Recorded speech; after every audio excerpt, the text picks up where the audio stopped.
Hey there, friends. So, I told you we were going to start off this new year, and I'm going to be featuring some experiences that I've had in this amazing journey of the music business for the last 32 years.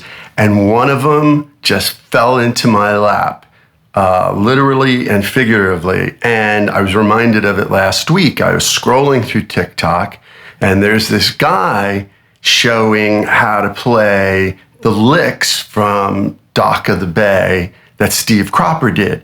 And they were all like double stop chords, like down, down, down, right? And immediately I was like, yeah, that's all correct. But the first thing that hit me was, that's Reggie, man. That's Reggie. Let me explain. One of the greatest guitar players of all time, idolized by no less than Eric Clapton, George Harrison, and members of the Rolling Stones, Reggie Young. I had the amazingly good fortune to play alongside and produce Reggie Young for 12 years in Nashville. Now, as many of you know, I was in Nashville for a total of 22 years before I left recently. But I had already been in New York for 10 years before getting to Nashville, and I had no idea what I was in for. I would put working with Reggie and the Great American Rhythm section, which was Ed Green on drums. You'll know Ed from Steely Dan, Glenn Campbell, Barry White, God knows what else. He even played on the David and David album, Boomtown, that I love. I couldn't believe that when I saw Ed Green on there. So Ed played drums, Catherine Marks on keyboards. Bobby Wood from the Memphis Boys, who worked with Reggie, came in later, and Bobby would play either piano and Catherine would do organ, or vice versa. On bass was the amazing Bob Babbitt from the Motown Funk Brothers. I don't even know what I can say about Bob, but Bob changed my life as well. And on rhythm guitar with me was Dave Hungate, who played bass in Toto, but he wouldn't play bass around Bob Babbitt because Babbitt was his hero.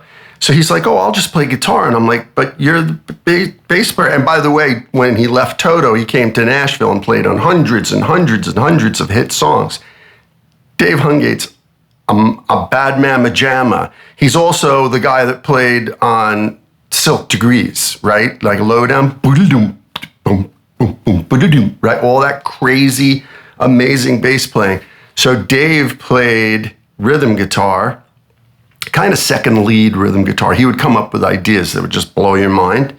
And I would play acoustic, but Reggie Young would play lead guitar.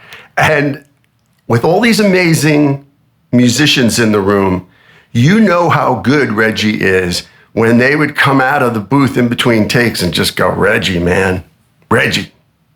Yeah, Reggie. Hopefully I'm going to show some photos on the screen from some of our recording sessions with the gang. Reggie was so amazing, but he couldn't play the same thing twice, right? Like, okay, this is a guy who's played on Drift Away by Dobie Gray, Son of a Preacher Man by Dusty Springfield, Cry Like a Baby by the Box Tops. He was the first person to play an electric sitar on a recording session because they had just made it and Jerry Wexler handed it to him.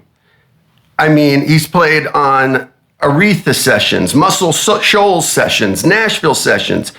He's the most recorded, yes, the most recorded guitar player in history. He was the first one to be given double scale, and he did that because he was working too much and he thought it would cut down on his work. So then he made it triple scale. First person to do triple scale, obviously. No, that didn't help either. People wanted Reggie. He played the original Suspicious Minds. Not the one that you see James Burton, who loved James Burton, but not that version. The version on the record is Reggie. And I said to him once, I'm like, Reggie, how did you come up with that? And he's like, I don't know. It's just like dong dong dong dong bodily ding ding dong dong dong. And to watch the guy who actually did it and created it do it before, it was just like, oh my, but he couldn't play the same thing twice. If he played something awesome, you either had to go with it or it would be slightly different the second time, because he was just improvising. He was just so gifted. He was so above the rest of us that it just flowed out of him, and he was just feeling it. So one day, and this brings us back to the guy on TikTok showing the licks for Dock of the Bay by Steve Cropper, the Memphis thing, and I went up to Reggie and I got up enough nerve and I was like, hey man, Reggie, you gotta let me, take some lessons from you because I gotta learn some of that stuff. And he looks at me and goes, well, shoot, Ed, it's just chords. Yeah, it's just chords, Reg, you're right, except not in your hands. That was Reggie Young. I implore you, I think the guy from True Tone, he did that True Tone Lab, YouTube thing a while back. I'm pretty sure he did a playlist on Spotify. If you do Spotify, and I hate Spotify, but I've actually visited this playlist. You cannot believe the voluminous recordings that Reggie Young has put his stamp on. It's just, he played on Neil Diamond records. I mean, he played, it's just like, it's endless. And he was so much fun to be around. He was such a gentleman. He never lost his temper. He was just a delight to work with. And I would learn just by watching him, and yet there was no way you were ever going to recreate what the great Reggie Young did. And I'm sad that we'll never have another one like him. It was all feel. It was feel. And it was developed in the clubs, because I talked to Reggie about this once, and he was like, hey man, we started playing in clubs when we were 15 and we would just play all night. And you had to play all different styles of music and with all different styles of musicians. And you just learned and you developed your thing. And you developed a feel regardless of the style of music. And you developed a feel for how to work with the musicians around you and how to fit in and carve your own little special hole through it and elevate it way, way, way up beyond anything we've ever heard. And here's one last funny little anecdote. When the Country Music Hall of Fame was going to honor him a couple of years before he died, he calls me up. And he goes, hey, Ed. I go, yeah, Reg. He goes, do you know how Drift Away goes? And I'm like, you mean the Dobie Gray song you played on? Yeah. You know how that opening goes? And I'm like, yeah, why? He goes, will you teach it to me? And I was like, what? What are you talking about? He goes, Ed, I only played it once. Reggie, man. He played it once. That diddly diddly diddly diddly doo diddly doop doo.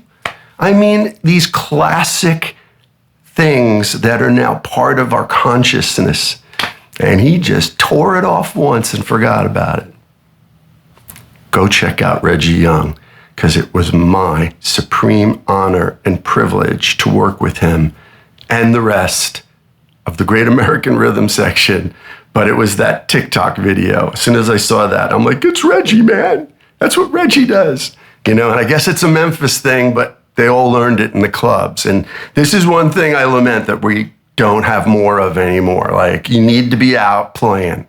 You need to be out playing and playing and playing and playing and playing with all kinds of styles and musicians. And that's how you develop and get really, really good and get a feel that people want to hire for years and years and years. Reggie Young.